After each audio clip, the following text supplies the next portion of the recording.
The big question is destiny pre-written? Do things actually come back one full circle? Jim Carrey wrote this check for $10 million and kept it in his wallet for a full 7 years before finally getting paid $10 million, exactly as written on the check. So didn't you write yourself a check? I heard that you did. Is that true? I wrote myself a check for $10 million for acting services rendered. I dated it Thanksgiving 1995. And I put it in my wallet and I kept it there and it deteriorated and stuff. And just before Thanksgiving 1995, I found out that I was going to make $10 million on Dumb and Dumber. Dumb and Dumber, yeah. The big question we have today for everybody is manifestation real, or is it actually pre-written destiny? And if it's pre-written, is it just pre-written by scripting, or is it pre-written on a subconscious or superconscious level where the universe is actually writing your destiny for you? We're going to dive deep into it so you know how to manifest miracles in your life. But before we get into it, show reel. Hit it.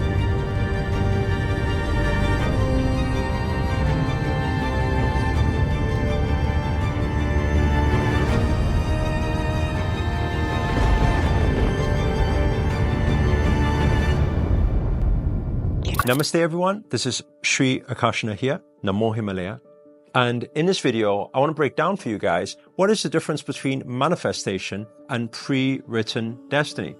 And if our destiny is already pre-written, then what on earth is the point in manifestation? This was the big question we were getting from thousands and thousands of you from our last video when we were talking about law of attraction not being exactly how people think it is. And by the way, I just want to illustrate on that. I never said that law of attraction doesn't work. What I was saying was that there is a truth to what people believe in, to what the actual truth is.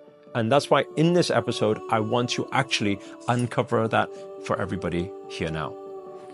First of all, let's begin with science. We want to look at it from a scientific way. Science shows that everything is energy and energy is everything. So what does that mean? Thoughts is energy. Feelings is energy, right? Ideas are energy.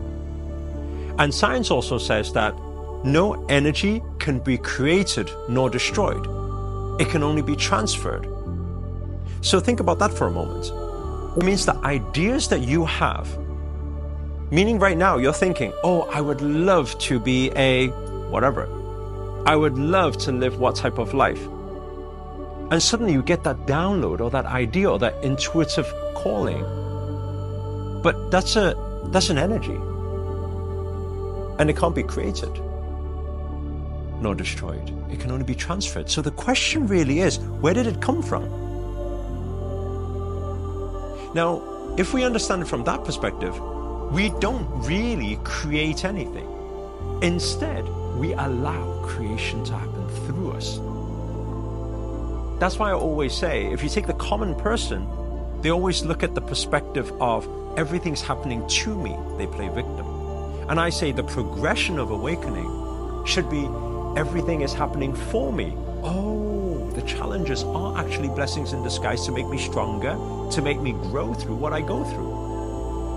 And then the progression even further towards more awakening is saying, oh, everything is happening with me. Universe has my back. And then finally, to that ultimate enlightenment is to become that ultimate vessel and allow the universe to manifest through you. And when you allow the universe to manifest through you, my question to you is this: who has a bigger mind? Who has better ideas? Who is more infinite, you or universe? And I think you know the answers to that, whether you call God, universe, or whatever you want to name that higher power. We can all establish that that is the bigger power. It's got the bigger mind. It's got bigger miracles on the cards. So now the question is, what if we could actually allow ourselves to become that vessel, to allow that infinite calling to call through us, to allow the manifestations that are beyond our imagination to miraculously unfold in our life. But it don't just unfold without you doing anything. And that's the part where manifestation comes in. Because if we go back to the original question that many people always ask is manifestation real or is predestined real? And if everything is already pre-written, what's the point? I might as well just sit here and do nothing. But if we think of it like a game, I call it the human game. So we're all playing this human game for this limited amount of time we are here. When we come into this planet, okay, do we have choices? Of course. Based on each choice we make, is it predestined? Absolutely.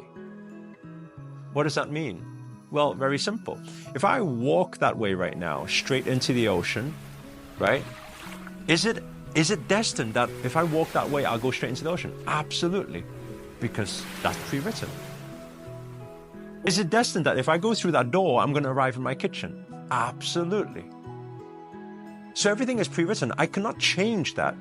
So there is a part of manifestation that is kind of misinterpreted when we say, you can manifest anything you want. Not really true. If I say, hey, I want to manifest walking through that door, arriving in the Bahamas. How are we going to do that? Right? We can say we are infinite souls. Yes, on a metaphysical level, you can manifest anything. Right? If you close your eyes, on a metaphysical level, you can go to the Bahamas. But on a physical level, there are limitations. And we are all playing this physical game for a limited amount of time. So what does that mean? It means there are rules in place. It means there are laws in place. Laws of gravity, laws of attraction, laws of vibration, right? Laws of resonance. All of these things are in place. You cannot change that. There are many things that are predestined. There's laws of karma. Right? That's a whole new topic, by the way. If any of you want to get more clarity on karma, comment below the word, right? I want more clarity, okay? And if that's the case, if I see a lot of demand, then we'll create another video just unfolding what karma actually is. Where does it come from? Do we have past life karma? Does it follow us? What if we have negative karma? How do we deal with it? So all of these are laws. And if there are laws in place, it means it's predestined. That if we go that direction, that is the result. Now, where does manifestation come in place? Manifestation comes in place through our thoughts, our feelings, you know the last one, our actions, our TFA. And so when we understand that, if we realign to start thinking about something else, and we take different action, do we get a different result? Absolutely. But it means that we are just pursuing a path that is already pre-written based on the door or portal we are about to walk through. Now, many of you now will be thinking, okay, that's cool, but how do I go about choosing which one's my greatest destiny? And if anybody's been in that space before where you don't know to turn left or turn right, I don't know if this relationship is right for me or not, right? I don't know if this job is right for me or not. If any of you have ever asked that huge question before, why am I here? Why do we do what we do? What is the point of life? If you've ever asked any of those questions before, then probably this will give you your biggest answer. Because to get the answer to that, we need to learn to surrender, and we need to allow God, allow universe to flow through us, to allow the biggest potential and truth to unfold. And how do we do that? We do that through 3 simple rules. Okay, so if you're taking notes, make sure to write this down. The first rule is all about following your heart, following your calling, following your intuition without mind. That final part is the most important part of all. I don't know if you guys have ever had it before. Sometimes you have intuitively this feeling that something's good or bad. Sometimes you get it right and you remember those moments. But when you get it wrong, you kind of like shove that under the carpet and then you don't think about it anymore. You think that you believe in your intuition and it's always right. But I'm sure we've all been intuitively incorrect before. But not really. because you are never intuitively incorrect if it was actually intuition. The problem happens when it's mind-stimulated feeling.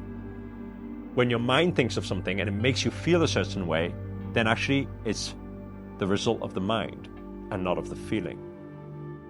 So what's most important for us to learn on this journey to learning how to flow and dance with the universe is learning how to surrender our thoughts, have no thought, be at peace. Don't use your limited identity or your limited mind to think about anything, and just feel where and what are you called towards. And whatever you're called towards, a lot of the time is undeniable. You feel that feeling, you want to do it, and sometimes it makes no sense whatsoever. That's when you know if it makes no sense to you, it makes some sense to universe. And so when we feel that and we take that action, we end up seeing a lot of things unfold that we never even knew we could do before. So if I take my journey, for example, in exactly the same way, I never ever thought that I would ever be a speaker. I would never ever thought that I could impact millions of lives around the world because I was the shy kid from school. So it made no logical sense for me to even embark on this path.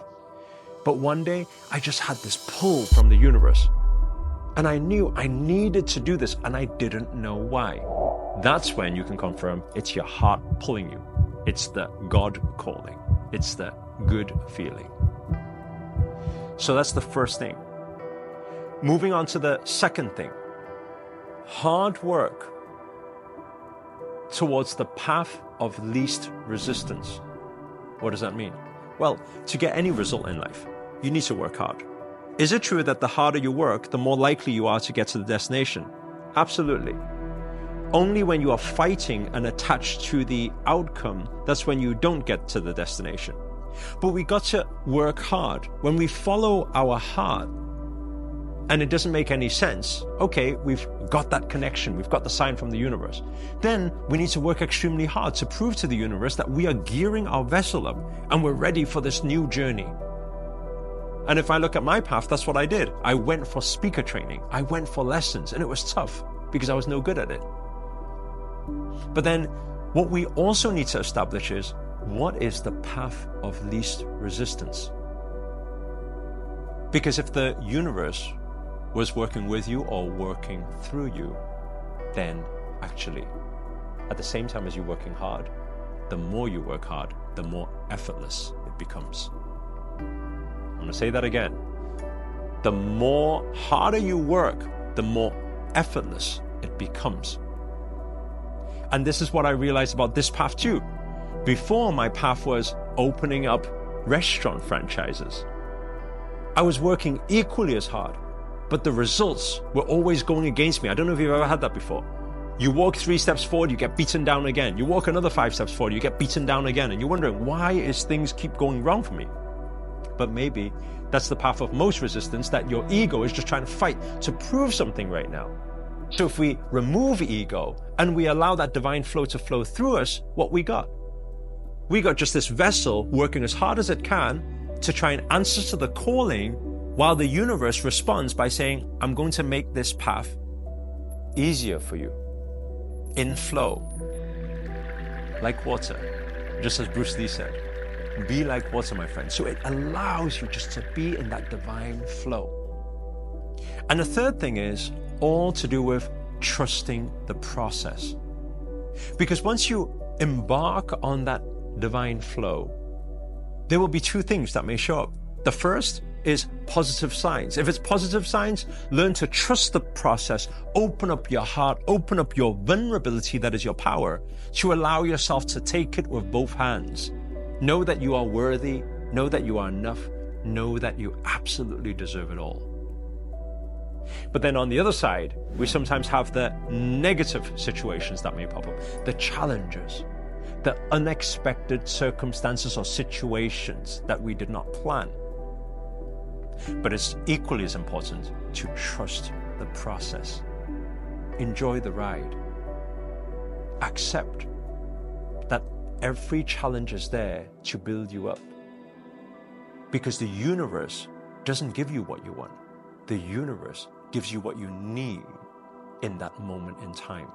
And when the universe knows that you need a lesson right now, to be able to strengthen your capacity and your vessel, to be able to answer to that greatest calling that they have pre-written for you, that is when they're going to put you through that training ground. They're going to test you sometimes. But when you fail the test is when you start diving into the negativity of the victim mindset. Why is this happening to me? Instead of saying, hey, I got a challenge right now. Oh, I get it. You got another test for me.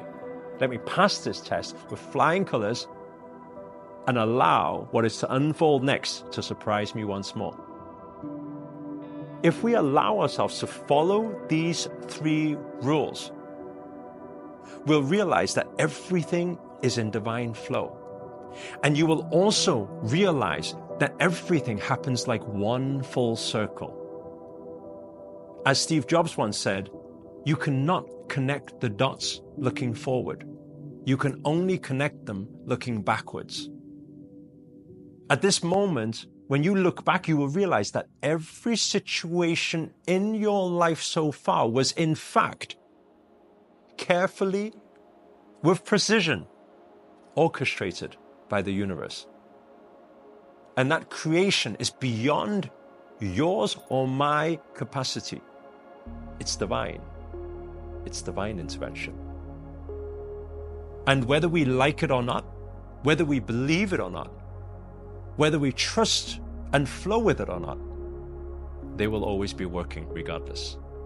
And the intervention will always be in place. Hopefully, that's give you guys a little bit more clarity on what I meant when I said that destiny is pre-written, yet at the same time, manifestation is real.